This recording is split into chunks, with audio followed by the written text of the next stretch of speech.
여러분 반갑습니다. 책들의 안나입니다. 오늘 소개해드릴 책의 제목은 나에게 있어서 하느님은 인데요. 작가는 엔도 슈사쿠, 옮기니는 맹영선, 그리고 성 바오로에서 편했습니다. 글쓴이 엔도 슈사쿠에 대해서 먼저 소개를 해드리겠습니다. 1923년 일본 도쿄에서 태어났고요. 1935년에 세례를 받았습니다. 그리고 1950년 6월 일본 전후 첫 프랑스 유학생으로 리옹 대학에 입학해서 프랑스 가톨릭 문학을 공부했습니다. 1955년에 발표한 백색인으로 아쿠타가와상을 수상했고요. 바다와 독약으로 신초사 문학상과 마이니치 출판문화상을 수상했습니다. 그리고 1966년 여러분도 잘 알고 계실 사일런스, 침묵으로 다니자키 준 이치로상을 수상했습니다. 영화로도 나와 있죠. 엔도 슈사쿠는 일본의 대표적인 가톨릭 문학 작가인데요. 평생 동안 신과 구원이라는 문제에 천착했습니다. 오늘은 작가 엔도 슈사쿠의 나에게 있어서 하느님은 함께 하시겠습니다. 나에게 있어 하느님은, 이 책을 이해하기 위해서는 엔도 슈사쿠가 이 글 후미에 올려놓은 후기가 여러분께 도움이 되리라 생각됩니다. 먼저 소개를 해드리겠습니다. 충분하다고는 할 수 없지만 그런대로 가톨릭이라는 종교를 믿고 있기 때문에 지금까지 많은 사람들에게 여러 가지 질문을 받았다. 도대체 하느님 따위를 정말로 믿고 있는가? 당신에게 하느님이란 무엇인가? 등등.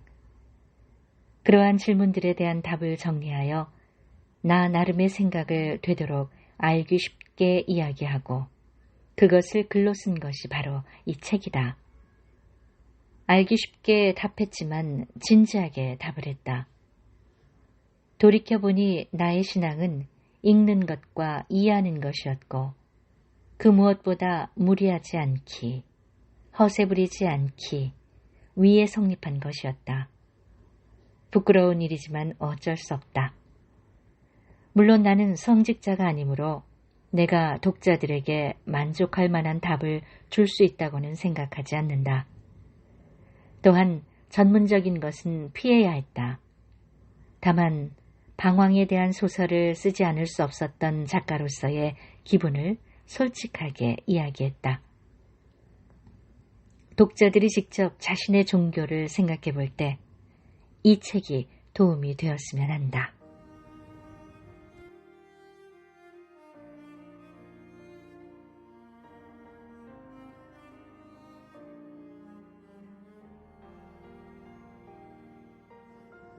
베르나누스가 말하는 90%의 의심과 10%의 희망을 갖는 것이 종교적 인생이며 인생 그 자체도 그렇다고 생각합니다.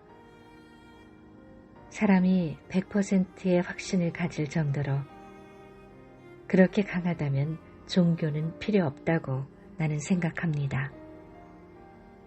성경을 읽어도 재미가 없으니 나는 하느님과는 인연이 없는 것은 아닐까 라고 생각하는 사람은 내 책을 읽어보세요. 엔도 슈사쿠가 본문에 쓴 글입니다.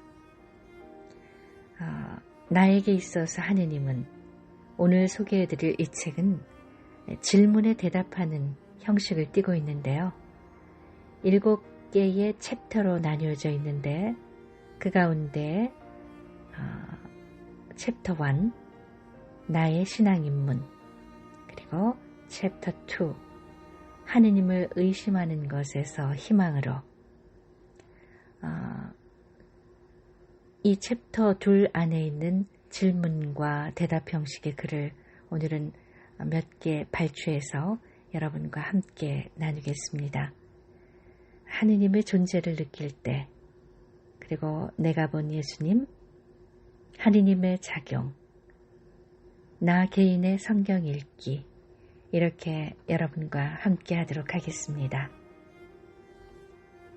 먼저 하느님의 존재를 느낄 때 하느님은 곧 작용이다 라고 말하고 있는데 그 작용을 구체적으로 어떻게 느낍니까?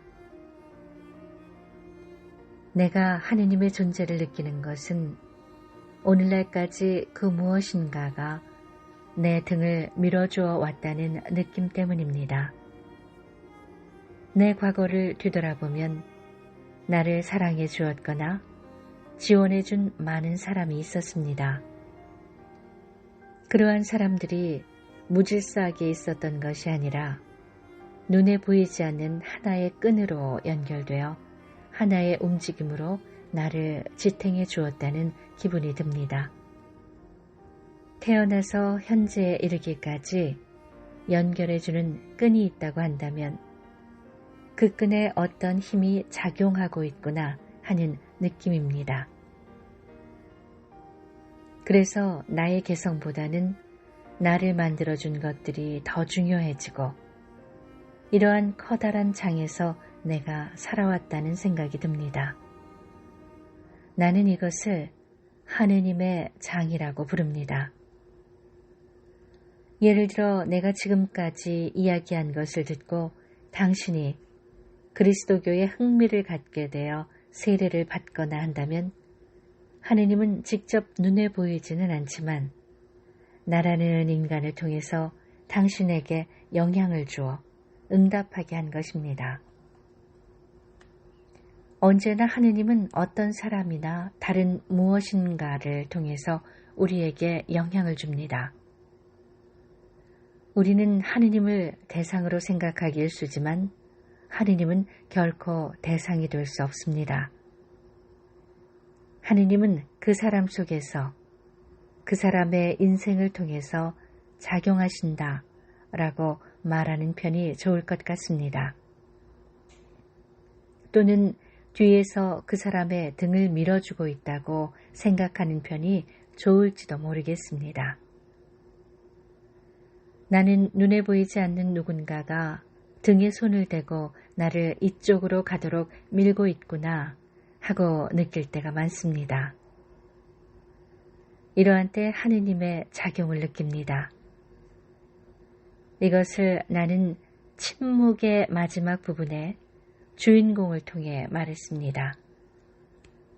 다카하시 다카코라는 소설가가 있습니다. 그녀도 단장하라 나의 혼이여 라는 소설에 그와 같은 것을 썼습니다. 그녀 또한 나와 같은 불문학을 공부했고 좋아하는 작가도 나와 같았기 때문에 공부를 위해서 참고서를 빌리러 왔었습니다. 그녀가 그리스도교의 흥미를 가지기 시작했을 무렵 그녀의 남편 다카하시 카즈미가 세상을 떠났습니다. 그녀는 내 소개로 이노우의 요지 신부와 만났습니다. 이노우의 신부는 다시 누군가를 그녀에게 소개했고 그 소개로 그녀는 수도원에 들어갔습니다. 그리고 수도원의 소개로 그녀는 파리에 가게 되었습니다. 이런 과정을 보면 그녀에게 쓸데없는 일은 하나도 없었습니다. 우연이라고 생각한 것은 결코 우연이 아니었습니다. 어떤 작용, 즉 하느님의 작용이 거기에 있었다고 그녀 자신도 적고 있습니다. 그것을 읽고 나와 같구나 하고 생각했습니다. 그렇지만 독자들은 뒤에서 밀고 있다는 것 또는 하느님의 작용이라는 것을 알아듣기 어려울지도 모르겠습니다. 여기에 한 가지 더 악에도 죄에도 하느님의 작용이 있다는 사실을 말해두지 않으면 안 되겠습니다. 어떤 일에도 하느님의 손길이 작용하신다는 사실을 소설을 쓰고 있는 동안 나는 점차 느끼게 되었습니다. 하느님은 존재가 아니라 작용이십니다. 내가 본 예수님. 묘사하고 있는 예수님의 이미지에 특색이 있네요. 그것을 이야기해 주십시오. 내 소설에 나오는 예수님은 매우 상냥하고 일본인에게 친밀함을 준다고 말하는 사람이 있습니다. 그런가 하면 내가 묘사한 예수님이 너무 일본적이라고 비판하는 사람도 있습니다.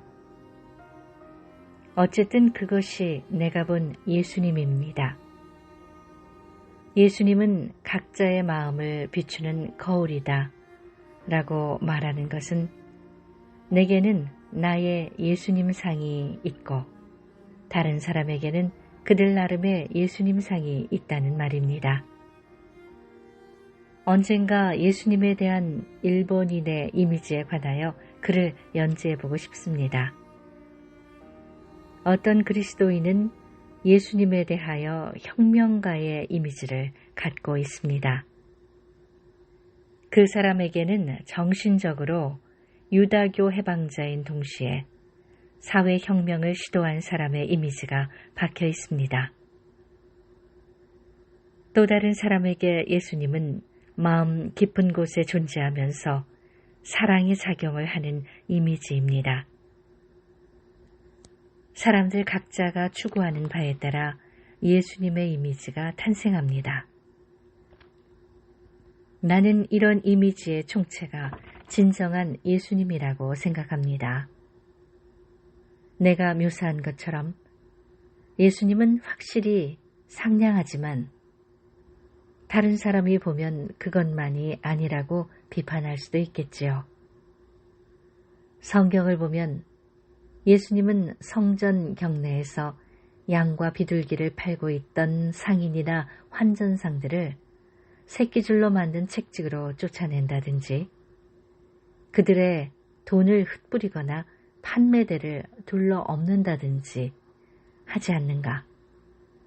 그런 과격하거나 강한 면도 있지 않은가 하는 비판도 확실히 있습니다. 그러나 내게는 역시 상냥한 예수님이 가장 매력적입니다. 나는 그런 예수님이 좋습니다. 그러니까 줄곧 그렇게 쓰고 있습니다. 내게는 성전에서 분노하는 예수님은 그다지 감이 오지 않습니다. 따라서 나의 예수님이 절대적으로 예수님의 모든 것이라고 할 수는 없습니다. 물론 다른 설도 있습니다. 그리스도교 신자는 각기 다른 예수님 이미지를 가지고 있다고 말할 수 있겠고 그 모든 것을 종합한 것이 진정한 예수님이라고 할 수 있겠지요. 하느님의 작용. 하느님의 작용에 대해서 좀 더 이야기한다면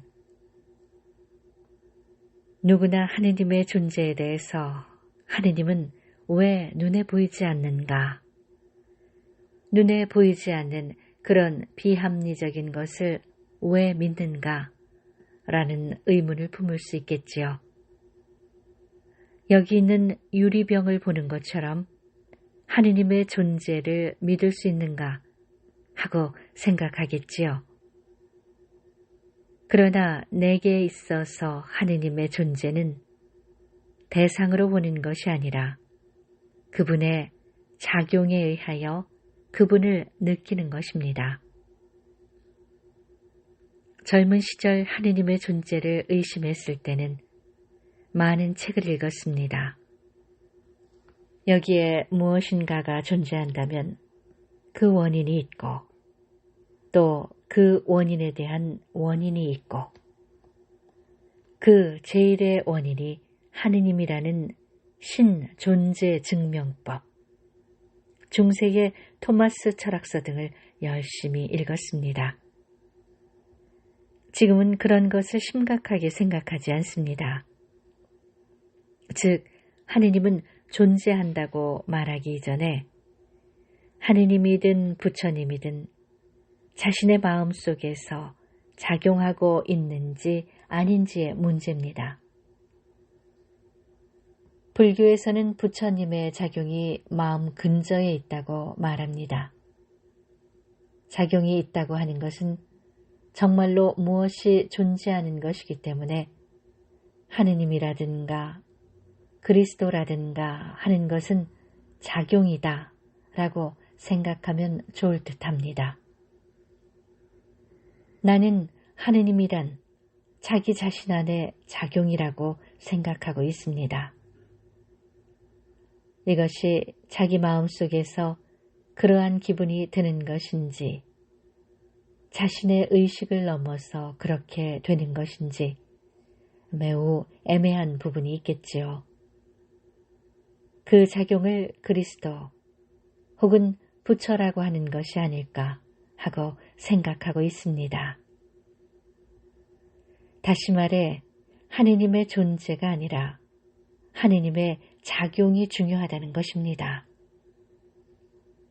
그러면 하느님이 나에게 어떻게 작용했는가 하면 내 어머니를 통하여 또는 내 인생에 있어서 매우 관계가 깊었던 많은 사람들을 통하여 작용했습니다. 어떤 사람에게는 아버지를 통하여, 또 어떤 사람에게는 친구를 통하여, 또 어쩌면 헤어진 여자를 통하여 하느님의 작용이 있었을 것이라고 나는 생각합니다. 그러한 작용이 있어서 반드시 좋은 사람만 있는 것은 아닙니다. 자신에게 상처를 준 사람이나 반대로 자신이 상처를 준 사람도 무수히 있겠지요. 아, 저 사람에게 나쁜 짓을 했다라고 나중에 생각나는 사람도 있습니다. 당시에는 몰랐지만 50살이 지나 생각이 날 때도 있습니다. 마음 밑바닥에 그러한 커다란 작용의 집적이 있을 것입니다. 그리고 그 사람의 일이 언젠가 마음 밑바닥에서 움직이기 시작하는 때가 옵니다. 불교에서 말하는 시절 도래의 때입니다. 그러면 그때가 올 때까지 그것은 어디에 있었는가 하면 불교에서 말하는 아뢰 야식, 마음의 가장 깊은 영역이라는 곳입니다. 이것을 그리스도교에서 영혼이라고 하며 심층 심리학자는 무의식이라고 합니다.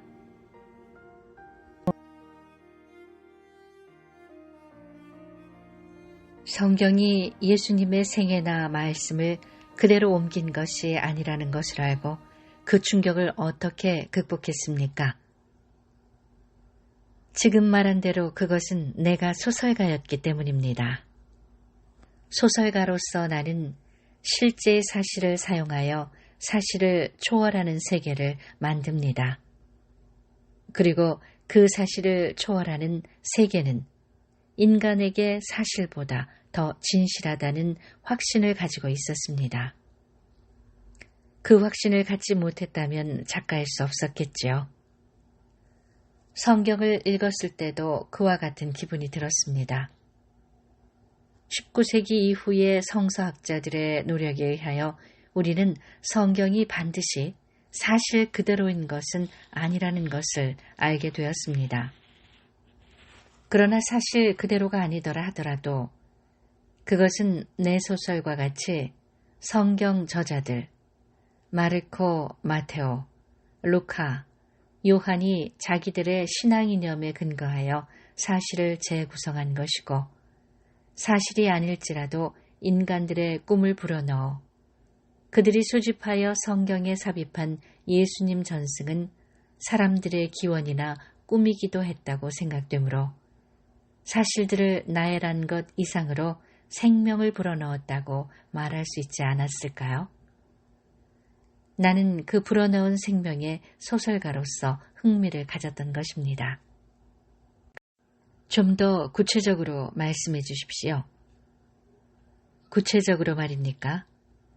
예를 들어 예수님이 베들레헴의 마구간에서 12월 25일에 태어났는지 아닌지는 분명치 않습니다. 많은 성서학자들은 그것은 사실이 아니라고 부정했지요. 유다인들은 구세주가 베들레헴에서 태어난다는 전설을 오랫동안 믿어왔고 그것이 구약에 쓰여 있으니까 그것을 신약 성경에 사용했으리라는 것이었습니다. 그러나 나는 그 설을 인정함과 동시에 사람들이 예수님을 베들레헴의 마구간에서 탄생시키고자 원했던 그 기원 쪽에 보다 무게를 둡니다. 예수님 탄생의 바람직한 이미지라고 할까?